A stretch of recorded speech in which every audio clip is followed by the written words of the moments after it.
Hello, dear friends. I trust there's some of you watching this. I want to talk this morning about escape and freedom, and also being trapped or being imprisoned. Often we can feel trapped or controlled or ruled by things which are outside of ourselves. Like we might feel trapped because the weather's bad and we can't go out for a walk. Or we might feel dictated to by the government, trapped by society, tyrannized by bureaucracy. All of these things from the external world seem to exert a big control on our lives. And recently, as technology advances, if that's the right word, our lives are becoming increasingly looked into, I think. I think Big Brother is becoming more of a reality. But I don't so much want to talk about those imprisonments that we experience from without. I'm more interested in finding freedom in spite of those conditions in society. So I'm looking at what it is which traps us internally.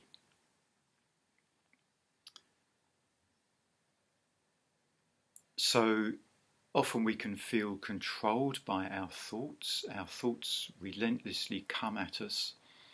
Often we don't want them, but they just arise continually. And our emotions, our moods, they come upon us. Often we have no idea why, but suddenly we're plunged into this particular emotion or this particular mood. Whether we like it or not, whether we enjoy it or not, is irrelevant. These moods and emotions seem to happen.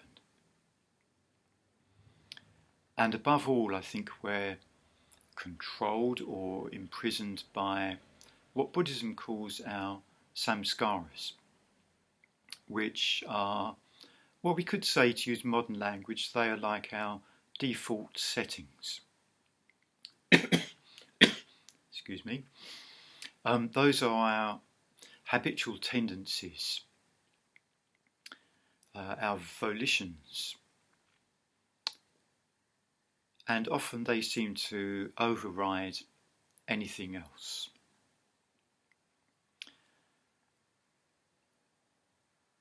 When the Buddha first began his quest, it was prompted by what are known now as the four sights, where he saw, really saw, his eyes were really opened to the facts of sickness, old age, and death.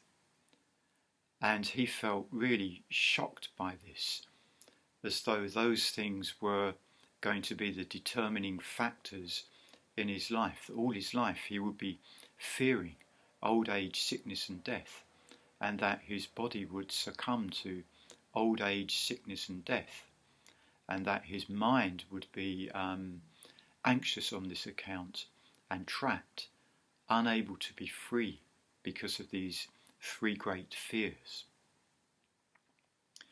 And the fourth sight was one which motivated him to look for a way through this prison. The fourth sight was someone who was a seeker after truth. Don't think we really know much about who this figure was, but such figures were common at the time of the Buddha. People who were wandering, who were homeless, who had nothing, but who needed nothing. So, to some extent at least, they were free. But only to an extent. They would, of course, still be subject to old age, sickness and death. So the Buddha set out on a quest to find ways of, I was going to say, avoiding old age, sickness and death. Don't think you can really do that. Physically we still experience old age, sickness and death. But it's more to do with the mental attitude that goes along with that. And because of our mental attitudes, we build our own prisons, or we create conditions for our own freedom. We do have a choice, even though it doesn't seem like it most of the time. It's very easy to fall into hell or fall into prison, but it's very difficult to find heaven or freedom. We also have a strong, deluded sense of reality.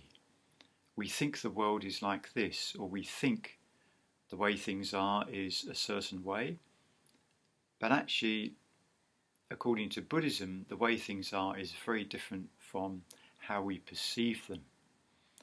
I was reminded, or I am reminded now, of the Truman Show, a film which I think came out in the late 90s, about a guy who thinks the world that he's in is reality, but gradually he perceives that there's something not quite right, and eventually he discovers that ever since he was born he has been the star of a TV show, and the whole of his life is just a film set in which he has been the main character.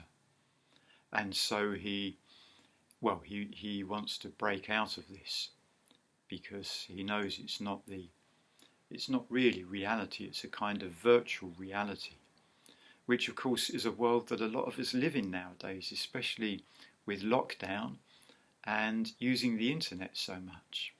We've got this kind of virtual reality.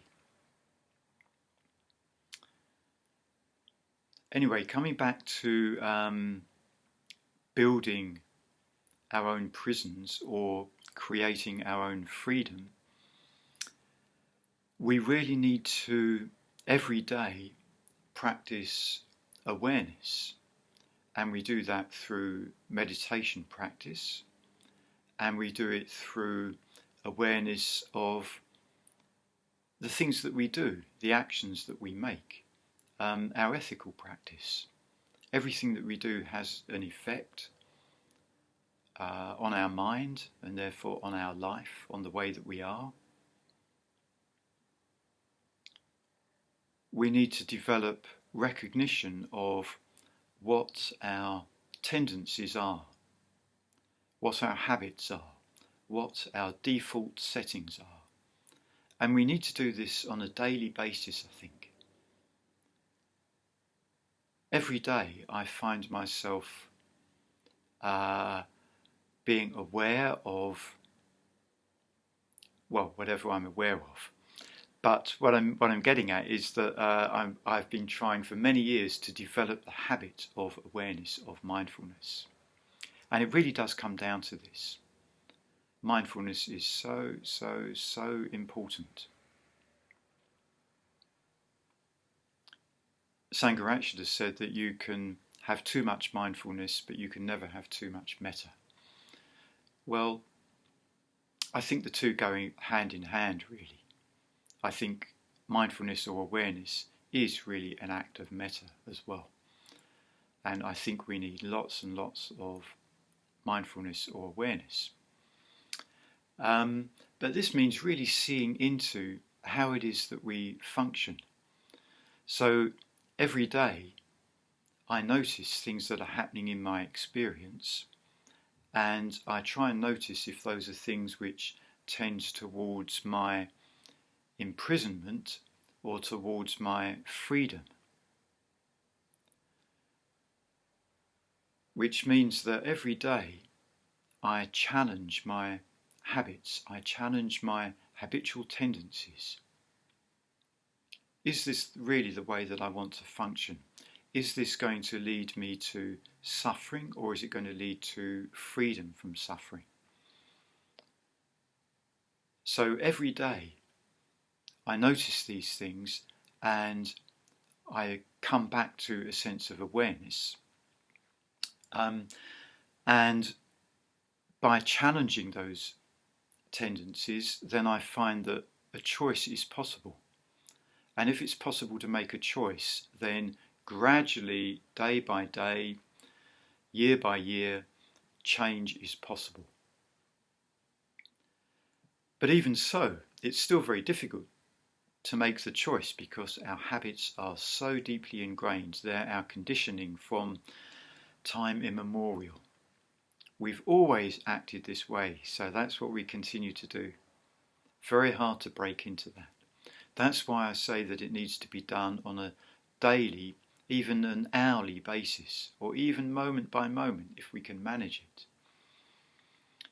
And every day we need to notice when we fall into prison or fall into hell, hellish states, and we need to notice when we bring about freedom. We need to notice what it feels like to be imprisoned. Well, we all know that one.